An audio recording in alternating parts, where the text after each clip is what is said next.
मुझे अपने ज़ब्त पे नाज था। सरे बज़्म रात ये क्या हुआ, मेरी आँख कैसे छलक गई।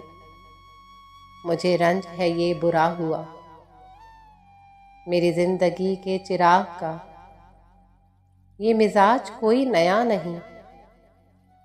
अभी रोशनी अभी तीर की, न जला हुआ न बुझा हुआ। मुझे जो भी दुश्मने जा मिला, वही पुख्ता कार जफा मिला। न किसी की ज़र्ब गलत पड़ी, न किसी का तीर खता हुआ। मुझे आप क्यों ना समझ सके, ये खुद अपने दिल ही से पूछिए। मेरी दास्ताने हयात का वर्क वर्क है खुला हुआ।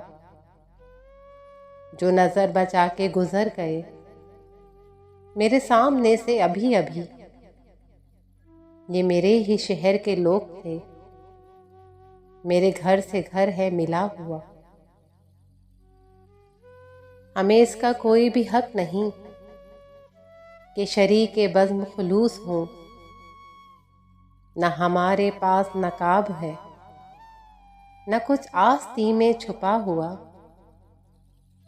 मुझे एक गली में पड़ा हुआ किसी बदनसीब का खत मिला, कहीं खूने दिल से लिखा हुआ, कहीं आंसुओं से मिटा हुआ।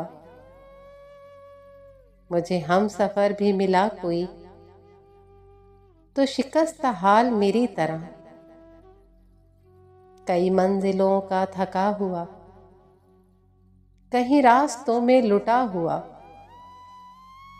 हमें अपने घर से चले हुए सरे राह उम्र गुजर गई। कोई जुस्तजू का सिला मिला, ना सफ़र का हक अदा हुआ।